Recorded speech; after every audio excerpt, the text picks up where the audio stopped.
And my name is Ray Lewis III. I'm representing the Center for Career Development. I work with the majors, the College of Liberal Arts, as well as the School of Global Journalism and Communication. Today, I just wanted to begin our presentation with the Baltimore County Police Department. Introduce myself. My name is Officer Sawak.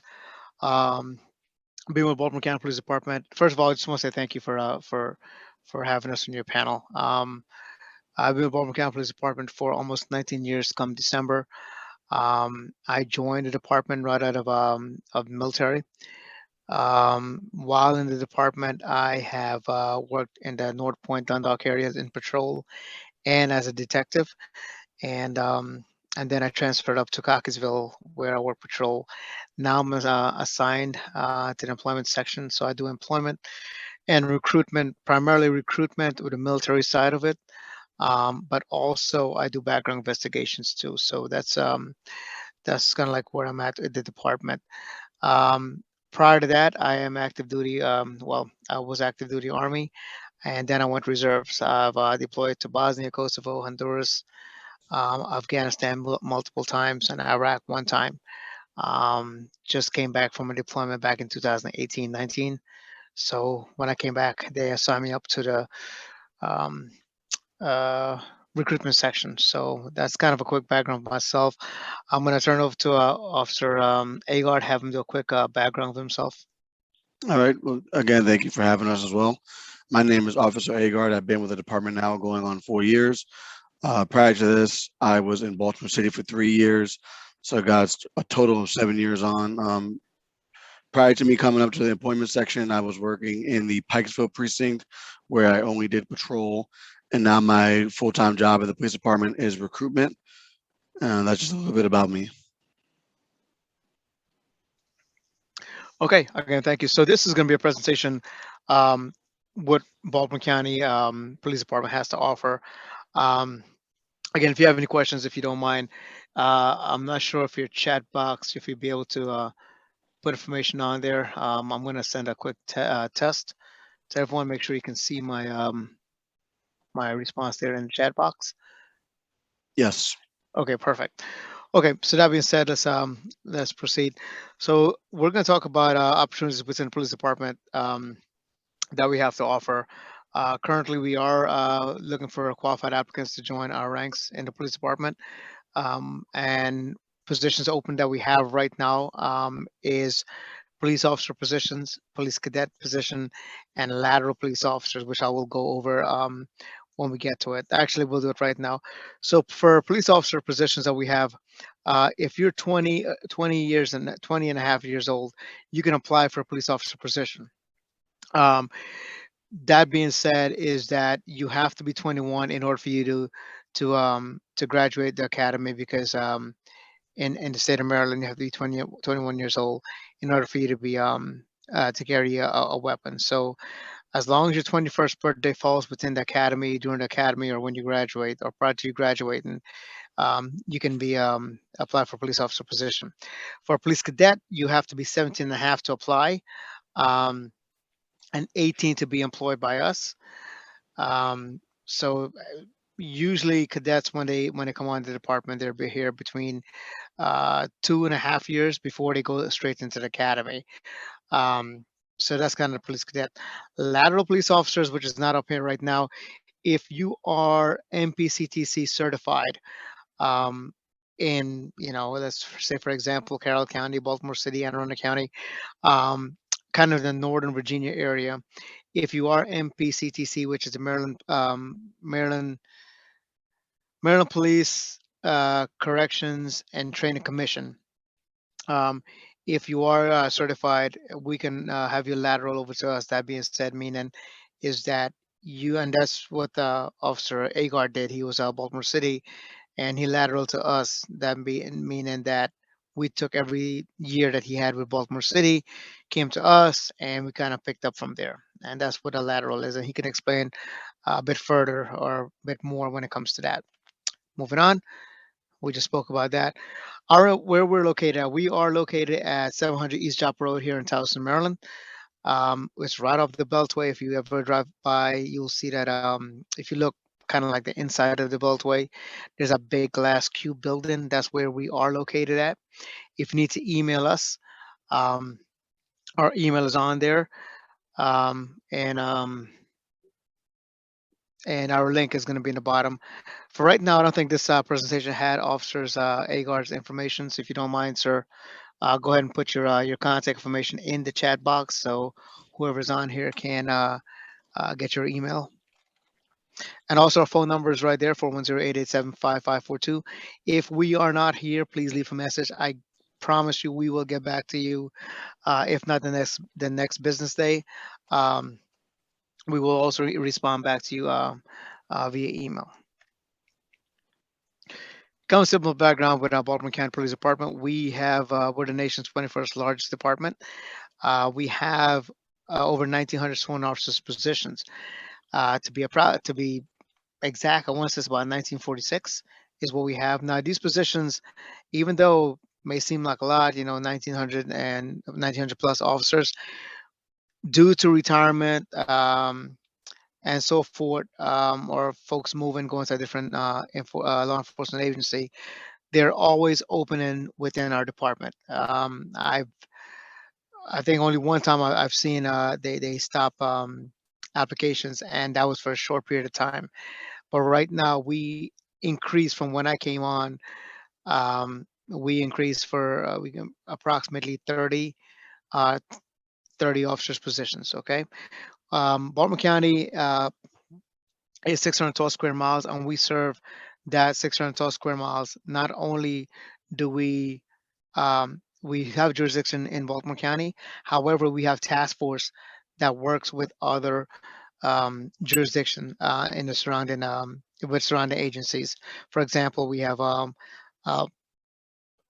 Baltimore City and Rowan County, MDTA, Maryland, or Maryland State Police. Um, we have task force that involves Baltimore County Police that works with them also. Okay, if you're familiar with Baltimore County, we do have from urban, suburban, and rural areas. When I worked in Cockeysville, I'm not gonna lie to you, there are days where I'm sitting up in the country car, is what we call it, because there's nothing up there except woods and animals. That's it. Okay. And then you have the cars that's closer to the Beltway, where we have the apartment buildings and so forth. And that's more of like your urban area. So it is diverse. You can go from being, in a very populated area to not so populated. Just a quick history. Established back in 1974, April 11th, and 1874, April 11th, by the Maryland State Legislature. In 1878, we were authorized to build the first station in Waverly. And then in 1920, we had precincts built in Pikesville, Halethorpe, Dundalk, and Essex. We still have Pikesville, we still have Dundalk, and we still have Essex. We don't have the precinct in Halethorpe anymore. First county headquarters, police headquarters, was built on Washington Avenue in Towson, here in Towson. And in 2002, we were able to join CODIS, which is like the DNA database. And it's just kind of a quick history about us. Any questions so far before I move on? No, I'm fine. Thank you. Moving on. The reason this slide's up, we've myself and my partner, we have given this presentation to not only to colleges and universities, but also to the military, to the reserve units. We've actually been all the way out to Allegheny County in Cumberland. So we have given this presentation. A lot of folks, believe it or not, don't know where Baltimore County is. So we kind of explain to them the distance, if they're looking at it on the map, where Baltimore County is. And as you can see, it is in orange. It is within that nice red cordon, or that red border. And yeah, we're not Baltimore City. When we say Baltimore County Police, the first thing people come think about is Baltimore City. However, we are not Baltimore City.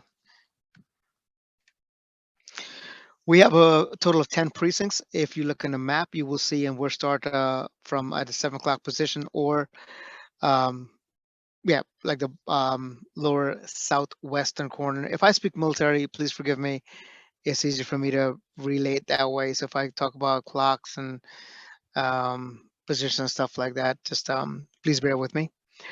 We have Wilkins, the Wilkins precinct. A lot of these precincts are new. So we have Wilkins moving up. We have the Woodlawn, the Pikesville, where Officer Agard works, Franklin precinct, the Cockeysville precinct, where I used to work, and Towson, Parkville, White Marsh, Essex, and North Point. Most of these precincts are brand new, or like the Towson precinct is new, the Parkville precinct is new, Pikesville, and so forth. They're all new precincts. The only ones I know for right now that is not new is um, I believe it's the Essex and the Cockeysville precinct, and I want to say Franklin. I'm not sure, or I think Franklin is more of a newer precinct. But Essex and Cockeysville are the older precincts. Our academy is located in the North Point precinct. So if you know where the Community College of Baltimore County is in Dundalk, on Solars Point Road is where we are located. That's where the academy is. It is located on a college campus. When I went through the academy, it was they had a lot of college students that was moving through the building where we were located at. So it's not just academy by itself like some agencies. We do have this fall under the umbrella of the CCBC as far as the curriculum goes. Our mission statement, similar to that of the military: enforcement of laws and ordinances, protection of life and property, the prevention and detection of crime, preservation of the peace, and the protection of the rights of all citizens. Okay, and I say citizens, this also includes basically anybody here in Baltimore County. Our organizational values, it is integrity, fairness, and service. Integrity, we uphold the public trust by being honest and maintain the high standards of ethical and moral character. Fairness, we treat everyone with respect and dignity in an unbiased manner. Protect the constitutional rights for impartial enforcement of the law. Service, dedicated and compassionate assistance by promoting leadership, cooperation, and creativity. We aspire to improve the quality of life in partnership with our community. Now, I just talked about a police academy. This is on the campus of CCBC in Dundalk. This is the Roy Staton building, and this is where our academy is located. I think this is a criminal justice uh, building, so we are co-located with them. Our specialized units, one of them, we have a lot of specialized unit, and the good thing about it is that being such a large agency, um, when it comes to opportunities for promotion, career advancement, that opportunity is there. It's up to you, that individual, to make the sacrifice to study, to do well on the board. And yes, you have to sit in like in a panel and answer questions and so forth. But if that's what you want, that opportunities like that will come around. Almost every single month we'll have an opening because of promotion, because of folks going somewhere else. So there's always a positions open up within our specialized unit. Our first one, this is our TAC team, is what we call it. Everybody knows SWAT, but this is our TAC team. We also have our aviation unit. Um, a lot of times, you don't have to be a pilot to be a part of the aviation unit. You can be an observer. Which means is the pilot flies a helicopter. You being that observer are the one that's focusing on let's say the suspect or whatever you're looking for, whether it be a missing person and so forth. That is your job as an observer. So you don't have to be a pilot to be a part of the aviation unit. And these are the three helicopters we have in our fleet right now. They're pretty new. They are equipped with the latest technology for including infrared, some of the brightest lights in the night, and it can fly in fairly adverse weather conditions. We do have our marine unit. Our marine unit stays very busy, usually in the summertime. Folks go out on their boat. They're out there and maybe having a good time, and something happens, usually the Marine unit is very busy during our summertime. But that being said, we also support surrounding jurisdictions, and that also goes say the same for our aviation. So we support Baltimore City, Anne Arundel County, any um, counties that comes up that Bay Area, we are there to support them, and vice versa. They help us also. So you're not just working here in Baltimore County. You could be, I don't know, somewhere down there in Harford County, Cecil County, Anne Arundel County, or wherever. But we are there to support them, and again, also, summertime for us gets pretty busy. Any questions so far? No, Okay, not yet. thank you. Moving on. We have what's called our hazardous materials team, bomb squad. This actually changed their name, so now they're actually no, this is correct. They're hazardous materials team. It is comprised of 3 officers and 1 corporal. Um, I will tell you, for this unit, it involves a lot of school, a lot of uh, a lot of hours of training before um, you're even dispatched by yourself. So it can take way up to a year to year and a half of training in order for you to be a part of this unit and be independent by yourself to respond, to handle a call. Okay. And just because it says bomb squad, it doesn't necessarily things that goes boom. What it is also is if there's something unknown, an unknown package or a suspicious package, substance. Um, I remember I had a call for a suicide involving helium tanks. Even though I knew they were helium tanks, I saw the receipt that they were helium tanks, and it was used in the suicide. I still had to call our hazardous materials team for them to come out, render it safe, and also package it. So yes, if you don't know and you call them, they will come out. Our canine unit, we have 23 currently right now canine handlers. These canine dogs are also officers. They do have ID numbers assigned to them. They um, they are working dogs. However, for you to be a part of our canine unit is that you do have to go through training. You have to meet the requirements, and requirements are they inspect your home to make sure there is no nothing, because that canine goes home with officers every night. It stays with that officer all the time. Excuse me 1 second. Um, it stays with that officer all the time. What happens is let's say you're selected for the canine unit, you got to go through the process again. Um, what will happen is that canine dog will be with you from being a puppy. They get to know you. They've established that relationship with you, and that's how you grow. That's how you get that bond with that canine dog. Lots and lots of training. Um, Again, folks love it, and each one of these canines is specifically trained for a task. So you have your drug canine, you have your bomb sniffing dogs, you have your cadaver dogs.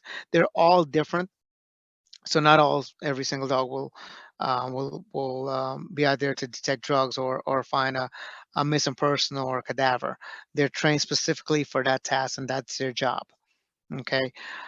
The good thing about it, these dogs, if you so choose to, when they retire, you have the option of adopting that dog for that dog to stay with you. Okay, so that's one of the benefits of being a canine. Moving on, our firearms training team is responsible for our use of force, and not just when it comes to handguns, but also um, with our non-lethal use of force, our tasers, and so forth. Um, they are part of our training. They're also part of our yearly training.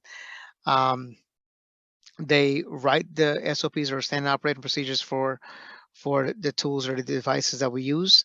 Um, and even any officer involved shooting, they are involved with that to see whether or not it is in policy or out of policy. Currently, right there, if you're looking at that photo, they're using our old um, handgun that we used to carry. Our issued weapon used to be the SIG Pro 2640. Now we carry Glock 17s. So this weapon is no longer in use. We all carry Glocks. Our hostage negotiation team, or H&T team, is comprised of not only officers from patrol or officers in our on our CIB, our Criminal Investigations Bureau. Um, it's comprised of all of them. And the thing about this unit, it is an ad hoc unit. I will tell you, you could be doing a patrol and you're part of this ad hoc unit. You are dispatched when it comes to let's say a barricade situation. You got to talk somebody out if you're on call. This is excuse me. This is a unit you will be a part of. Um, I've worked with them in the past. I had a situation where a guy barricaded himself inside of a home with a loaded weapon, and when I was working Don Dog, they showed up and they talked, and they were able to have him exit the premises. Everything was fine. He was safe. He was just had a little bit of some personal mental problems, and he was able to square it away. Our honor guard is it also is ad hoc, and I say ad hoc meaning again you can be a part of you can be in patrol, CIB, and be part of our honor guard. Our honor guard is deployed for special occasions, special events. For example, Veterans Day, they are 4th of July. They participate in parades. We have them during funeral details and so forth. Um, they're usually deployed then. The uniforms are different, as you can see. It does say an honor guard on it. If there's any kind of flag details, they are dispatched to that. Um, again, you would have to interview for that position. You would have to be, and the thing about honor guard, you could be a part of a flag detail. You could be part of a bugle. You could be just uh, like a marching squad. That's all part of our honor guard. So there's just not just following the flags. There's a multitude of things that goes into being part of the honor guard and jobs. Our motorcycle unit, we don't have a full-time motorcycle unit. However, again, you can be a part of a motorcycle unit if you so choose to. I can barely ride a bicycle, so you will not see me riding a motorcycle, period. Um, but even though you can ride a motorcycle, you have your motorcycle license, you still have to go through the training in order for you to be a part of this unit.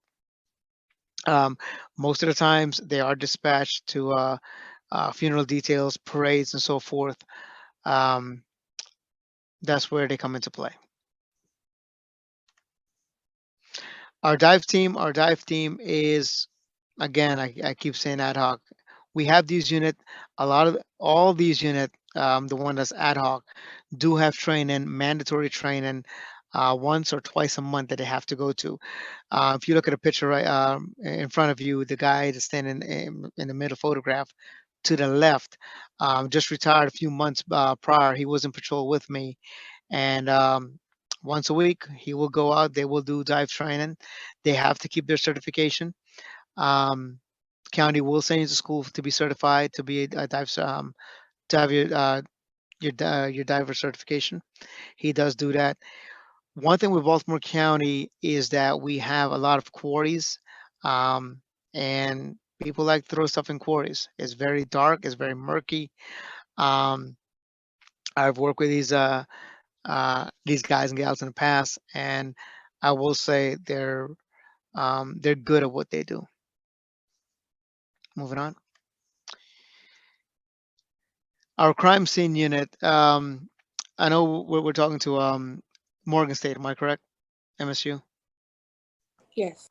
Okay. Yes, sir. So Great. So one thing I will say, and I know me personally, a lot of colleges that I've spoken with or university, they're kind of particular. Hey, I want to go toward the criminal justice side, or I want to do more of the forensic side.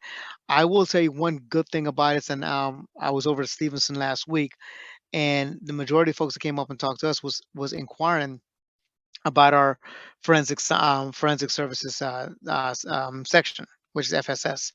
Um, it is comprised of both civilians and law enforcement. Our civilian officers, or our civilians, I'm sorry, the majority of them do a lot of the lab work.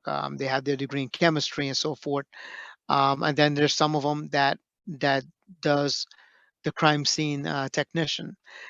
Officers, when they're part of the forensic science or the forensic services section, primarily their job is crime scene tech. Okay, they are crime scene. They go out there, they process the crime scene, anything from a simple burglary, and I don't want to use simple, but in comparison to everything else they do, anything from a first degree burglary all the way up to a homicide, and right in between you have everything from carjack and missing persons, missing person.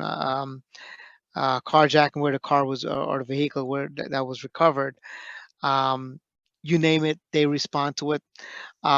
That's what our services section would do when it comes to officer side.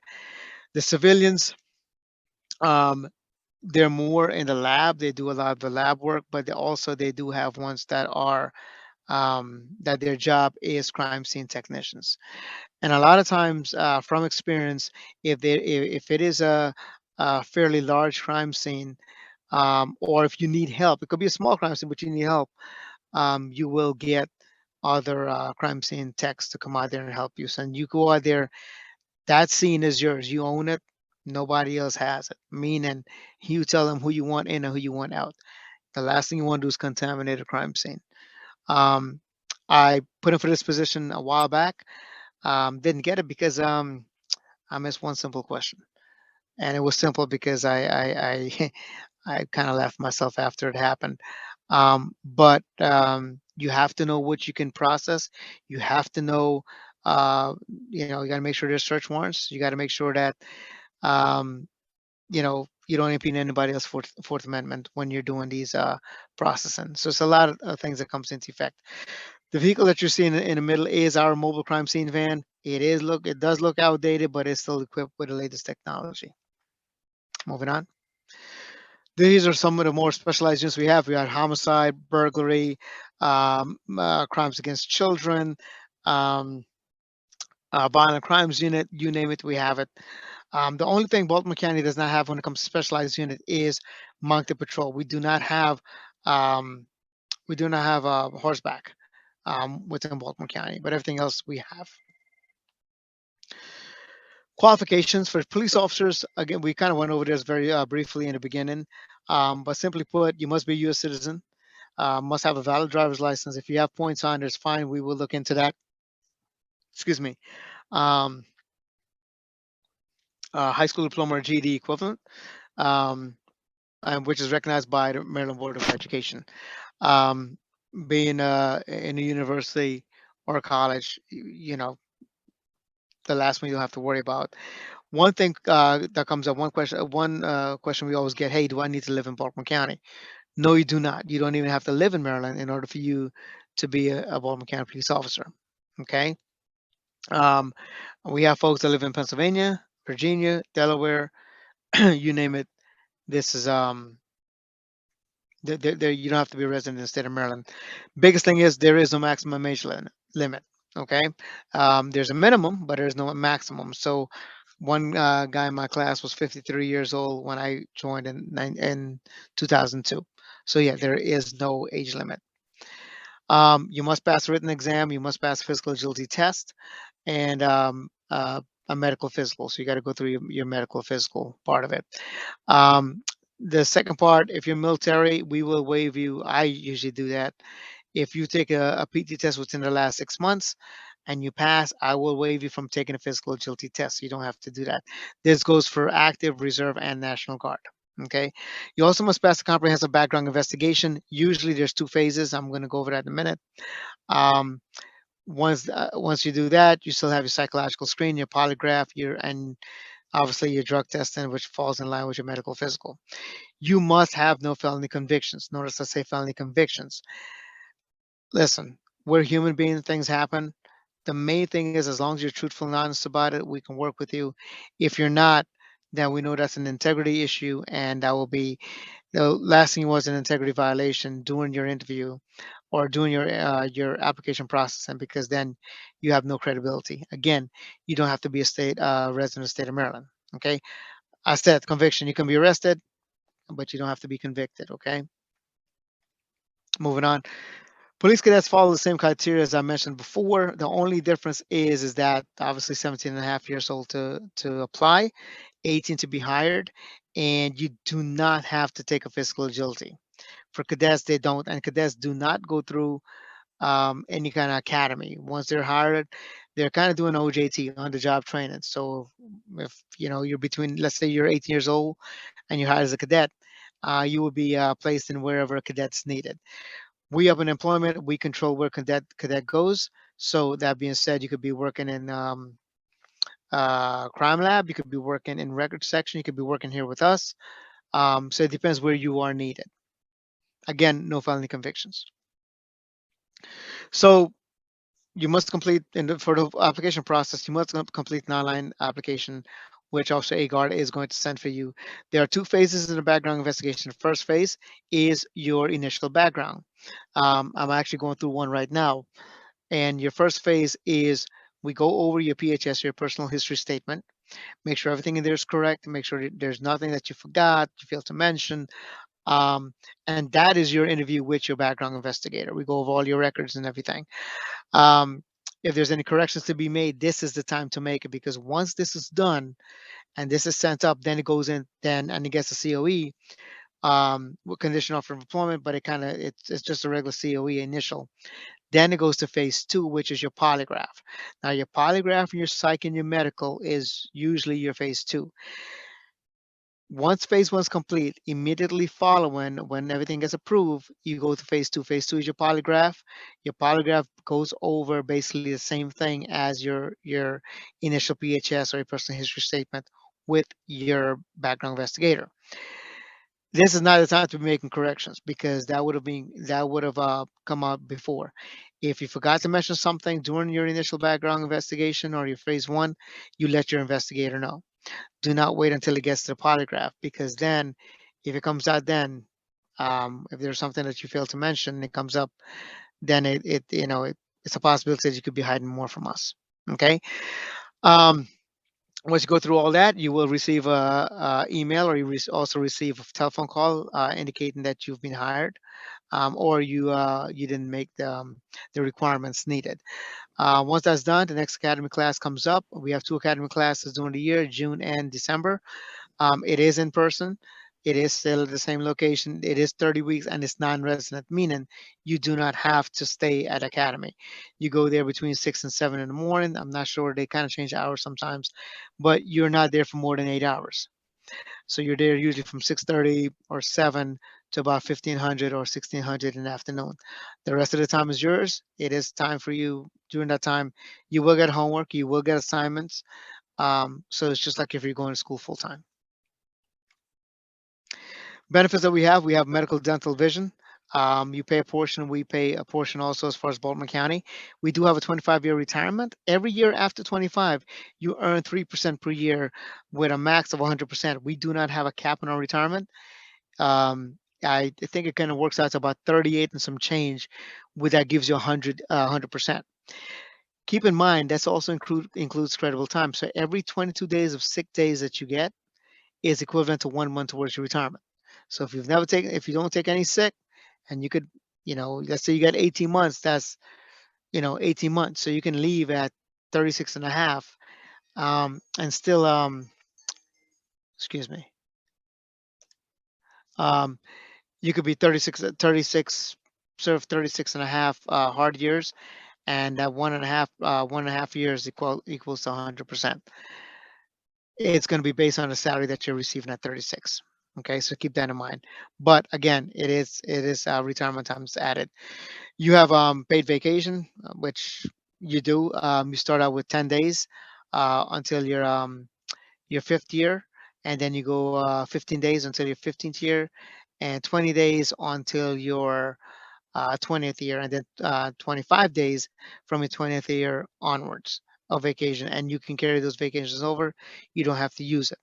Right now, you can carry over up to 55 days of leave, which includes your vacation. So if you don't use your vacation, it goes into a bank as just regular leave.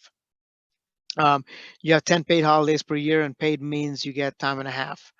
Okay, that is like New Year's or Christmas. It will be time and a half that you will get paid. Okay, we have what's called. You also have your 15 sick days that you get per year. So every year you earn 15 days per year of sick time. Okay, and that's calendar year, meaning January 1st to December 31st. We have what's called day back callback. If you are off and you got scheduled for court and you go to court on your off day, automatically you get 4 hours of overtime. So if you record for 5 minutes or 10 minutes, it is automatic 4 hours minimum, meaning anything over four is still continuously overtime. So if you got called, let's say for example, I was working a detail this past weekend and it went over, and it was a last minute thing. It was never on schedule. I got that day back, but callback. Let's say I was there for 8 hours. I had 8 hours of overtime with a minimum of 4 hours. So whether I was there for 5 minutes or 10 minutes, it was a minimum of 4 hours. Okay. We have what's called compensatory leave or CL leave. In lieu of callback or the time and a half, you can cash in or you can accrue compensatory leave, which is what I did. The good thing about it, there is a cap of 480 hours, meaning you can only go up to 480 hours, and it kind of builds the same way. So if you time and a half for every hour, it's time and a half of CL for every hour. The good thing about it is that when you do overtime now, you're just going based off of your current salary. If you do CL, when you cash it in, is based at the hourly rate that you will be making when you retire. So if you're making, let's say 30 now, but then when you get out, okay, and you're making 50, 60 bucks an hour, that's what you're cashing that time in for. Okay. More things we have tax-free investment, which is deferred comp. So this is in addition to your, so it's a 457K. This is in addition to your pension. Okay, so not only do you get your pension, but you're also putting money into your deferred comp if you so choose to do so. Okay. Again, it's so like it's a 457K is what we call it. We got credit union services. So when it comes to purchasing a car, loan, or home mortgage or whatever, um, the good thing about it is very, very, very, very, very low interest rate for these services. And you can also have your banking through Baltimore County Credit Union. Your equipment is issued to you. Everything is issued. You do have night shift pay differential if you work evening shift, which is 2 p.m. to 10 p.m. or 3 p.m. to 11 p.m. You make $1.25 an hour. If you work midnight shift, permanent midnight, then that's about $2 an hour extra that you make. Okay. Promotional opportunities, I did say before, it is a large department, so promotional opportunities do come up. Okay, every year there's a promotion, and once you make that next um, rank, you only have to stay there for about nine months to a year before you can put in for the next rank up. Okay, I will tell you right now the difference in salary between myself and a corporal is approximately $10,000 a year. Okay, we do have tuition reimbursement. For officers and cadets, it is the same. It is $5,000 per calendar year. So I'm sorry, for fiscal year. So our fiscal year goes July 1st to June 30th. So as long as the courses that you're taking is um, approved by the county, and said approved, it has to be along the lines of your job or your duty. Um, and that's where you would get reimbursed for. So you take the courses, you complete it, you provide the receipt, you get reimbursement for it. As of right now, there is no limit to how many times you can do that. Okay. Is there anyone here that's military or would like to get any information on the military side of it? No, I'm more civilian, so I kind of want Okay. to do. I'm sorry. Go ahead. I apologize. That's what? No, I was letting you know. I'm leaning towards the civilian work as a data analyst. So, Okay. but I'm leaning towards. Okay. So I tell you what. I'm gonna kind of skip through the military side of it. The basic incentives for military is we will take up to 4 years of your active duty time and add it to your retirement. That's kind of a big thing that we have right now. There's more to it, but since we don't have that, I'm not gonna go through that right now. Excuse me, I'm sorry. I'm sorry. You said you said that I work in the hospital.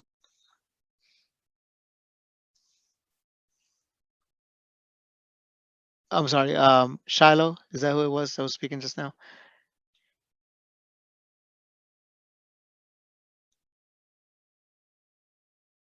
Okay. All right. I'm going to move on for now.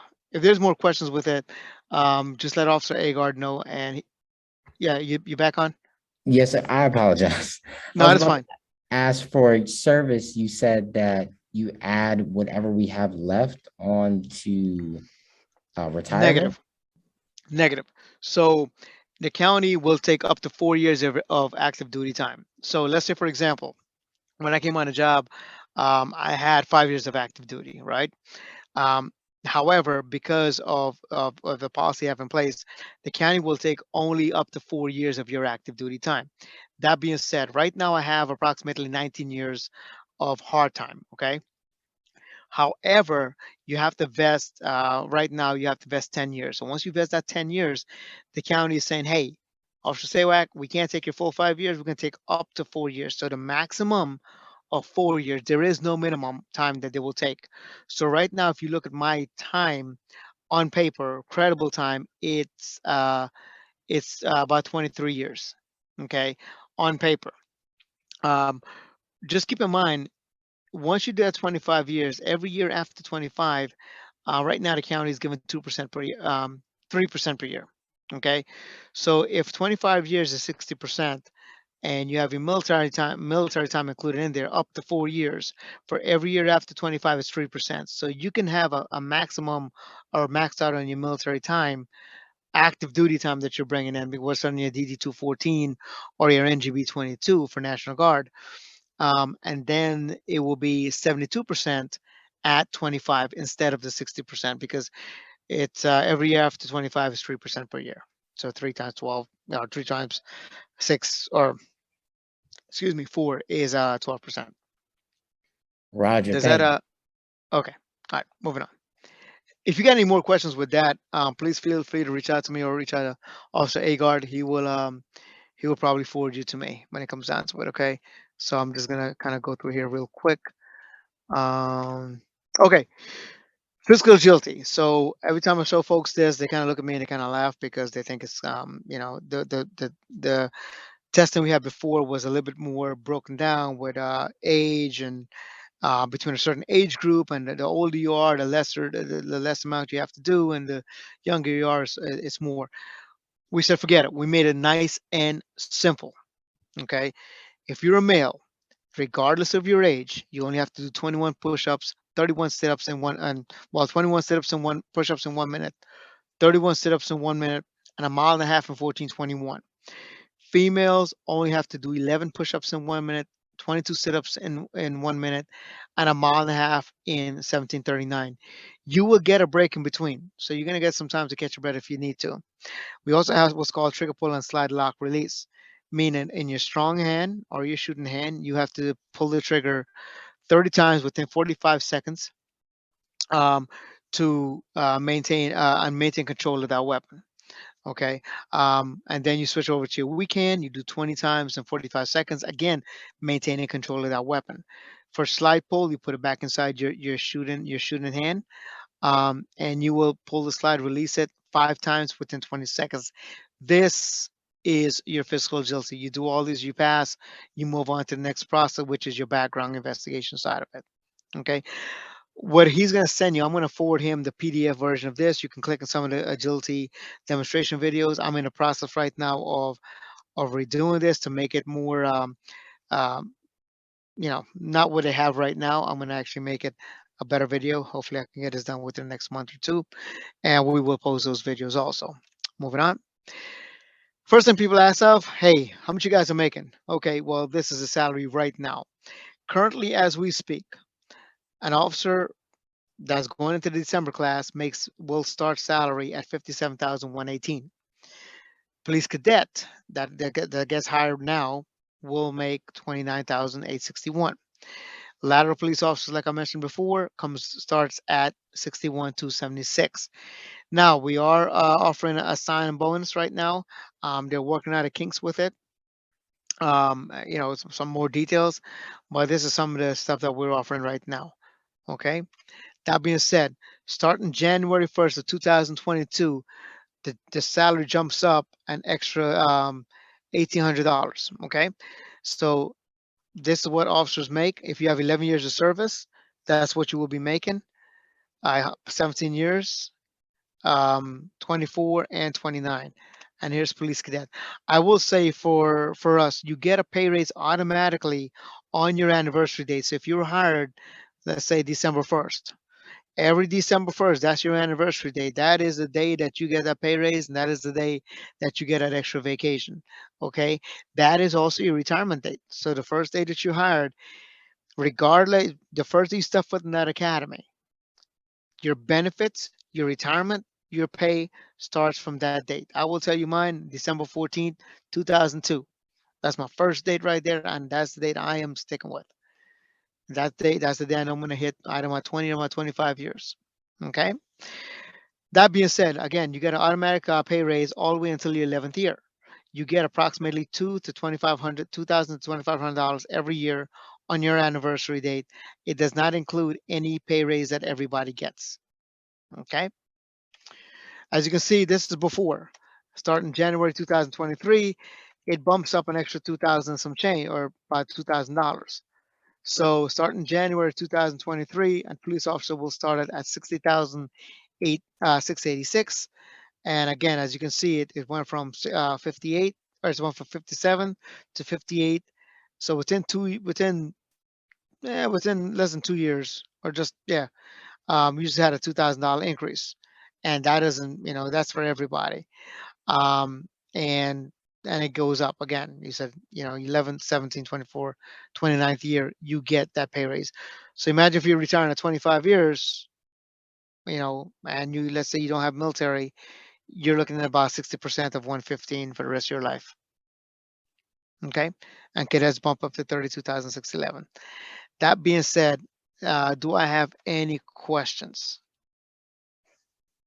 And Officer Agar is going to be sticking around to answer any questions that you may have.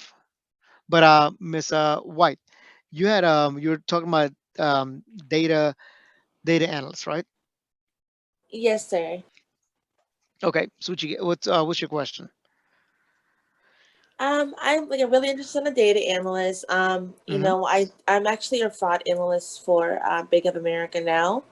Mm-hmm. So I want to get deeper into research and basically want to know the day by day life of a data analyst and their Okay. job responsibilities. Okay. So I'll be honest with you. As far as day to day, I can't give you that. I will tell you this much though. There are positions within the county, and I say, so understand this. We have Baltimore County government, and then we have Baltimore County Police, which falls under Baltimore County government. We do have um, civilians that work with us within the police department, and they do analytical stuff like data analysts. A lot of times, like crime trends. Okay, they'll put all these crime trends together based on whatever what you're looking for, whatever criteria you're looking for. Okay, and then be able to plot it on a map. So now you can see crime trends. That's a civilian job. or a civilian that person that handles that. I will tell you the difference with the law enforcement and the civilian is, and correct me if I'm wrong, your main goal is not to just get a job and just work for the rest of your life. Your goal somewhere in between is to, hey, maybe I can retire someday. Am I correct? I'm sorry, what do you say? You say my goal is to what? No, I'm saying your goal is not to work every single day or for the rest of your life, is to Yeah. find a retirement, and retire, right? That's what you Yeah. want. Yes. Okay. So the difference with the two of them, I will tell you, is that one, you're governed by the county. Okay, and I said governed, they basically tells you how much money you're gonna make, tells you when you can retire, and kind of have the ability um, to make changes.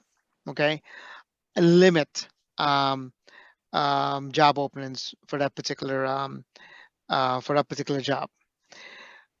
Law enforcement, on the other hand, don't. We fall under the FOP, which is kind of a union, if you want to put it that way. Okay. Um, our retirement is different. Our pay is higher. There are analytical positions available in the county, um, but the pay is different, and the retirement side is different. We could send you a link to where you can see all the positions open up, or you can go to the Baltimore County government website. But if you're looking for um, like a day in the life of like what they do on a normal basis, again, I just give you a small portion of it. I'm sure we can look into that and kind of send it to you, or find that job that you're looking for and kind of forward you that link so you can see exactly what, if they have that position available, if it's a merit or non-merit. Keep in mind, if it's a merit position, it is a full-time position. If it's a non-merit position, it is about 35 hours a week. It's not a full 40 hours. Okay, so Okay. your benefits will be different. Does that kind of answer your question a little bit? Yeah. So you're saying like a law enforcement is more of like a career driven, you know, department rather than like data analyst civilian part is more of like gets ready for retirement kind of. Uh, I'm sorry. Say again. Let me just make sure I So understand this question you're correctly. saying that like the police the law enforcement field is more like career, you know, career driven, and the data analyst is more of like a part time job. No, hey, I'll step in real quick, to say like, so I think so when he leaves, and actually I can walk you through the process. So you'll still be employed by the county government, but retirement and the benefits are just going to be a little bit different. And what he meant by the merit versus non-merit, I'm looking right at the website, right here. When it says non-merit, you're going to be working about 34 hours per week. So, just for working labor laws, anything under 40 hours is not considered full-time. So then your benefits and your retirement are going to be a little bit different. But I'm looking at the Baltimore County jobs right now, and I don't know what your qualifications are. But I mean, you can start all the way from $47,000 and work your way up to $110,000. So that's something that we can discuss later on, or I can talk with you on the phone, or just in an email, send you over this and let you know what the county has to offer you as far as the analyst position. I will tell you that we do have a kind of analyst position within the police department. If that's something that you wanted to explore. But as far as working for the county government, we would not have that much information for you on that. Okay, I can take more information on the analyst for the police department. All right, great. And like I said, in regards to that, um, any position that is outside of patrol, you just have to complete 24 months of probation. And that means that your academy time is also included in that.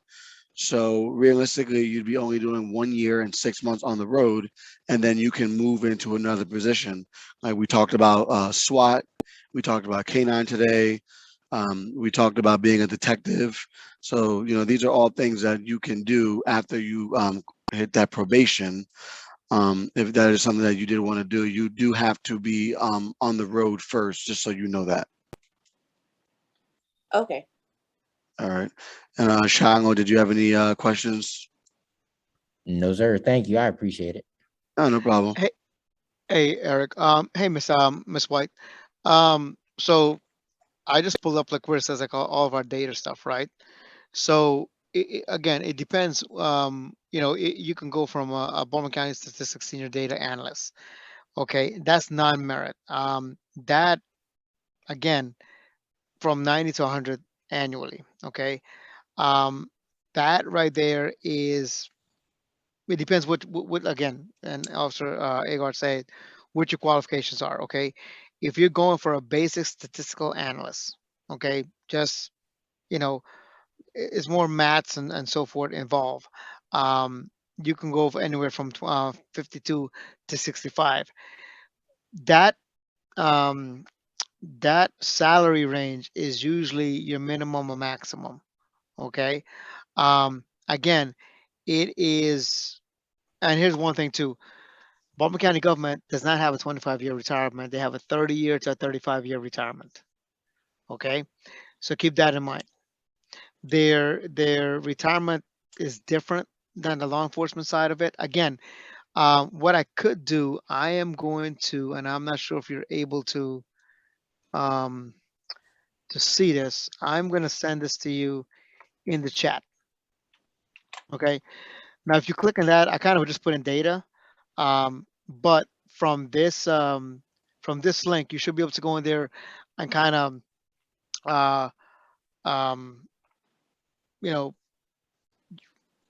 make your search a lot easier for you. Whatever you want to do, kind of more pinpoint exactly what you're looking for, and kind of go from there. Okay, so you got one that says analyst, and then you have one that says data. So once you go inside the search box from there, you can kind of filter exactly what you're looking for, explore it. If it's something that you have more questions about, feel free to reach out to us, and we'll see how much we can help on our end. Okay, thank you. You're welcome. Shiloh, you got any other questions? The military side of it or anything? Not, uh, no, I don't. But you said you can be a reservist as a police officer, correct? Yes, you can. I am one right now, and I got drilled Roger. in the next 2 weeks. So yeah, I'm not looking forward to that one. I Well, let mean, me we, know we how went that we goes. we went from for almost a year of and the thing is, if you live within 50-mile radius, you have to physically go to drill. And if you live over 50 miles, then you get to stay home and show up at 9 o'clock in the morning on a computer. Unlike me, I gotta go in. So, Wow. Okay. but no, there's a lot of benefits with that. If you don't mind, what I'm gonna do is I am putting my email inside the chat box as we speak. Um, so if you want to reach out to me, feel free to do so. And I'm also putting my phone number, and we could discuss this further along um, when it comes to the military side of it. Roger. Thank you. I appreciate it. Not a problem, sir. Any other questions? No. Eric, I guess I'll turn this over to you. All right. Folks, I want to say thank you very much. I appreciate your time, appreciate your undivided attention, and we greatly appreciate the questions. Um, and the thing, we tell you all the good stuff as far as benefits and stuff like that. But when it comes down to it, there is some bad stuff. Not so bad, but you are going to be working shift work. Okay, we all start out working patrol. We all want to go and be this big, high speed detective or, want all these specialized unit. But I will leave this with you. And I had a sergeant that told me this when I came on the job. He said, "You want to be a good detective one day?" He said, "Be the best street cop as you can be." Okay. Um, Learn the street, write, write the best reports that you can write. Okay, know how to articulate, do your job. If you can do your job very well in the street, you will be a good detective. Okay, and the reason being, if you can write, if you can talk to people, when you become a detective and you need to talk to somebody, you will get more out of that. than for you to just say, you know what, I'm going to do the minimum time. I'm going to start putting in for all this. No, no. The best investigators start from the beginning. As soon as you touch that street, that's where it starts. And believe it or not, it was very beneficial to me. Oh, so I do have one question now that I heard you. Sure. Generally, how long do you think you would say it takes to even become a detective? Honestly, 2 years. 2 years. And here's the thing. Let's say you go into the December class. So I'm just putting dates out here, okay? Um, your 2 years start from that moment you step foot in the academy, okay? So, like Eric said before, you're looking about 30 weeks in academy. Then you come out and you do your 2 weeks of probation, or 2 weeks of field training. Right there, that's 18. See, six. Say, so you're looking roughly about 8 months already. Okay, that's gone while you're doing your training and stuff. Okay, that leaves with what, 18. So you have 16 months left. That 16 months is what you're going to be doing in patrol.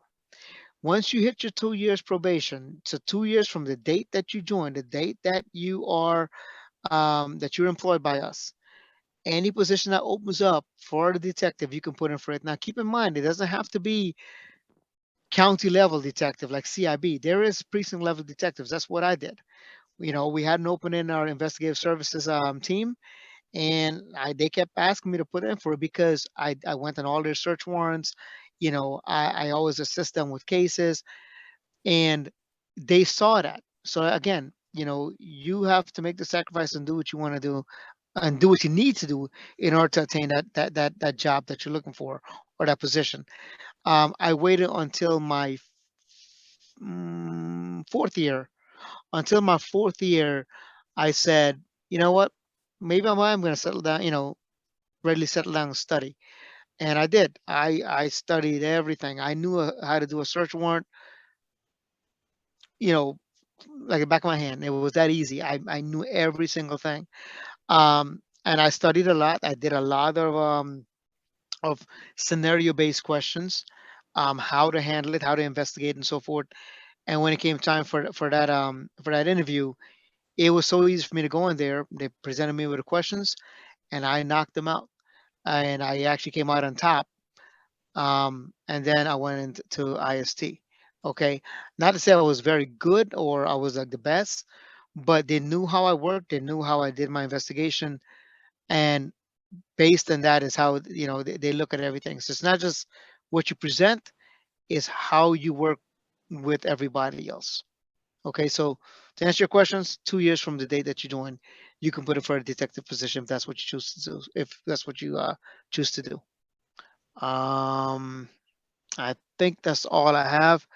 Eric, you have anything else? I'll just open some more questions if anybody can think of any right now. All right. And again, if there's something Oh, else that comes up, oh, go ahead. yeah. So you said like 35 hours a week, and I was looking at the pay Huh? grade, so like nothing's full time over there, like at all. You It's weird to usually me. it's, and that's the thing. Yeah, usually it's not. If you and you just pull it up, Okay. a lot of it you will notice. So anything that says, so if it says merit on there, okay, Uh-huh. that Yeah. that is full time. So that means, hey, it comes with all the benefits that Baltimore County has. Okay. Oh, okay. Mhm. Yeah. So I think, yeah. So yeah, don't get don't get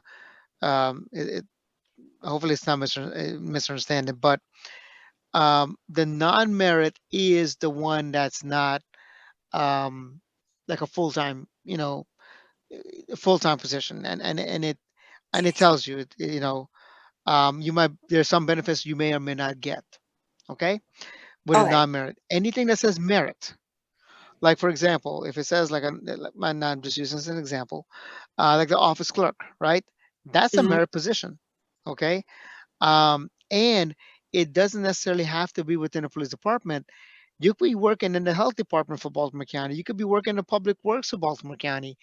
So you're not working with the law enforcement side or the police department. Okay, the one that you will see that says police department, like this one right here. This is a nurse administrator, and it's for corrections. Okay, so look at every single thing on there, and then see what you want to do. Okay, Yeah. um, I will tell you, if you go into a position that maybe you like and say, hey, this looks good, and then later on you decided, hey, you know what, I might want to move within this department, you can do so. Okay, you can do so. There's nothing that says that you can't. You don't lose time because you're still with the county government. Okay, so you won't lose any time when it comes to benefit wise. Okay. Sorry. Yeah, and just to step in, Andrea, I know he sent you one, and I sent you one as well. When you click the one that says data, that one has about 30 careers. And if you click the one I sent under analyst, that one only has 7. So the criteria, it just depends on what you put in there, is what the system is going to generate for you. So under the analyst link, I found 6 of them out of the 7 that were all merit. So those are all going to be full-time jobs. And again, that just depends on what you are qualified for. So if you go on there and go under the description button, it'll let you know if you are qualified for that position. Okay. And how long is the hiring process for these positions? So I can't speak on the county government ones, only Okay. because we're police side and they are handled by the Office of Human Resources. So it's 2 totally different background of it. I don't even know if they do who handles that stuff. I can tell you generally for the police department is anywhere. It just depends on the applicant. So you're looking from 3, all the way up to 12 months. So I would assume theirs is maybe not as intrusive, maybe. So maybe a much shorter time period. Okay. Usually they'll do. I'm sorry. Usually, if it's if it's their side, and keep this in mind too, is that, I mean, we're looking at the job market right now, and everybody knows how that is. Um, it, it can be very competitive. Okay. I 4 weeks ago, 3 weeks, 4 weeks ago, I had to sit in because I used to work in the PIO office, the Public Information Office, and I had to sit in on an interview for one position, right? And I will tell you, the three interviewees came in, and they were all, they were all qualified. They were minimally, they were qualified for the position. But it comes down to, what does one interviewee have over the other that makes them better? Okay, there was it is very competitive, and I'm not trying to sway you in any other way. I'm just being as straight and honest as possible. Um, and I sat there and said, hey, you know what? I like this person. Why is that? Because, not only did they hit every single dot point that we're looking for, but they were able to say, well, you know, I could bring this to the table. Okay, I could bring that to the table.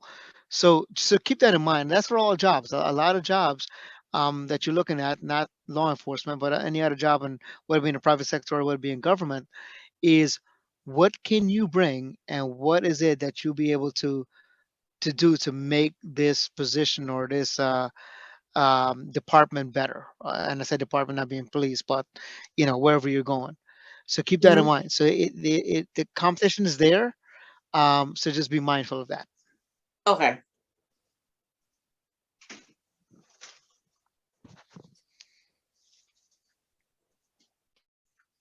And Anything Mr. else? Lewis or anything else? Yep. No, sir. I just wanted to thank both of you, Officer Saywag and you as well, Officer Agar. Thank you for just being in contact with me. And thank you, Andrea. Thank you, Shiloh, as well, just for participating and asking amazing questions as well, and just being interested. You know what I mean? Yeah, thank you as well. Well, we appreciate it. Thank you very much. Of course, stay in touch. Uh, If you all need to, any more questions, any more meetings you want to set up, just come through me and we'll talk it all out. But just thank you both for your time. Thank you so much. Thank you very much. We appreciate just it. follow up with you, Mr. Lewis. Yep. Yes, sir. All right. You guys All have a right, good one. Be everyone. Have a safe. good afternoon. Thank you. You too. All right.